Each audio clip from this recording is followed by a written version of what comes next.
How do I tell a story of a vineyard that unexpectedly grew into something we never intended? How do I find a way to put together all the memories of the sacrifices and hard work and do what my story is supposed to do? Ensure it will last and inspire the next generation. It began right here many years ago. So work hard and take care of these vines. Make sure you can taste our delicious grapes in every bottle. Thank folks for the business, and remember, our wines better make the ladies smile. I tell you, we've been very lucky and very blessed. And the biggest thing, you know, BD always said, make pretty girls smile. And that's what my goal is. Well, to it's make wines. Make wines. I thought it was make pretty girls smile. But Big D and Dad, they've always said, never forget where you come from. Always remember who you are and treat people right, you know, just the way you want to be treated. And we're going to keep on doing that.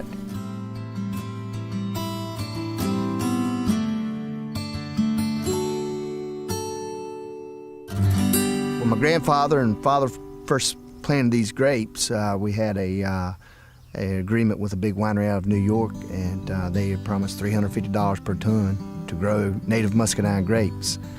They said that muscadine grapes made some of the best sweet wines in the world, and they needed more of them.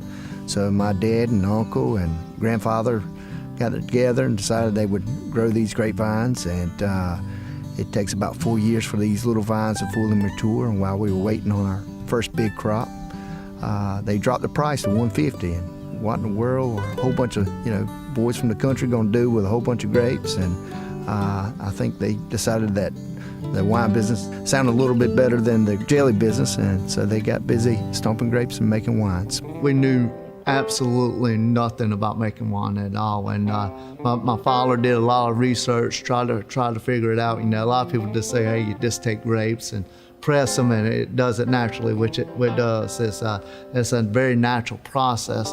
However, we all know that making things naturally sometimes doesn't always turn out right. They interviewed an old winemaker who used to work for Paul Garrett, who was the leading winemaker before Prohibition. And so this gentleman shared some of the recipes with my dad and uncle, and of course the first batches of wine probably were not all that drinkable, but eventually Dad went on to school a little bit and learned some of the techniques that some of the other winemakers in the United States were using, and applied those techniques to our muscadine wines, and eventually turned things around a little bit. We were so small that no bottle companies would actually sell to us. But luckily we had a local hardware store right down the road called the Trading Company, and there's a guy actually works here now who used to own it named Bruce. Back in 1976, Mr. David come in, his brother Dan, and come in and said it needs some mason jars and some sugar. Well, I said, wait a minute, you boys, what are y'all doing around here, you know? We bought them mason jars simply because we couldn't afford wine bottles back then. You had to buy things by the tractor-trailer load, and we just didn't have enough money to purchase a whole tractor-trailer load of wine bottles. He said, we're gonna open us a winery up in Rose Hill. I said, we need the mason jars and all to get started with. I said, well, I reckon I'll let you have them. I said, but I want to be one of your first customers, all I can tell you. The state saw a need that they needed to start supporting winemaking from North Carolina grown grapes. So they gave us a tax exemption on the alcohol tax that the state charges each and every bottle. So Dad and Uncle Dan took this price break to the customer, so our wines were a little bit cheaper than everybody else's, and our business grew from about 20 cases a year to about 44,000 cases by 1983. And by 1983, we ran out of room. Dad borrowed a whole bunch of money from the bank here in Rose Hill and bought a farm just up the road from the old winery and built a brand new winery capable of making about 50,000 cases a year. In 1984, unfortunately, some fancy lawyers with little skinny ties came down from New York and decided this tax break was unconstitutional. Went to the Supreme Court and got ruled unconstitutional. We lost that tax break, and sales dropped from 44,000 cases to 18,000 in 1 year. Eventually, my dad's house got taken by the bank. All the good equipment that we had was sold up until 1995, when we caught some lucky breaks and things sort of turned around for us then. Back in 1995, 60 Minutes aired a show that said, drink a glass of red wine, it's good for you. So the answer to the riddle, the explanation of the paradox, may lie in this inviting glass. So all across America, people started wanting to drink red wines. And we didn't have a lot of sweet red wines out there. So the folks in the South who liked their sweet tea, they also liked sweet red wines. So they gravitated over to our wines and started buying and drinking those. We went from 8,000 cases a year to 13,000 cases, from 13,000 to about 18,000 the very next year.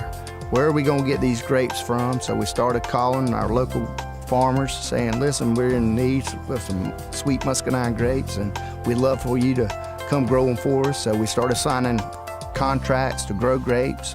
Today we have over 49 families that grow over 1,200 acres of muscadine grapes, which are all pressed in Rose Hill the day that they're picked.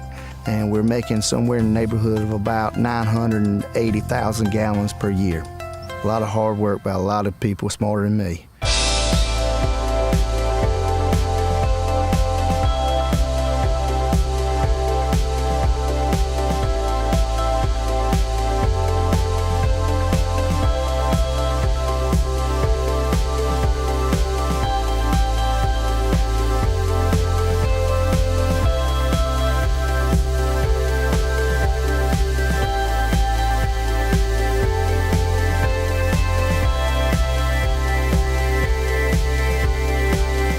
We strive to be an entertainment destination.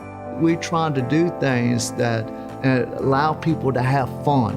Our tours, our wine tastings, murder mysteries and dinner shows, hosting private parties and weddings, producing good old boys Southern music festivals with the climax of the year being our annual grape stomp. It's just something that you have to come and experience. Anything that will allow folks to have a good time while they're visiting Duplin Winery, and that's our goal. We want you to get loud. The louder you are, the more wine I'm apt to pour, so no inhibitions, let your hair down, let's have a good time. When folks walk in our door, we first realize they had a choice not to come, but they chose to come see us. And we're just as grateful as we possibly could be for that support. And remember, our wines better make the ladies smile. The ladies smile.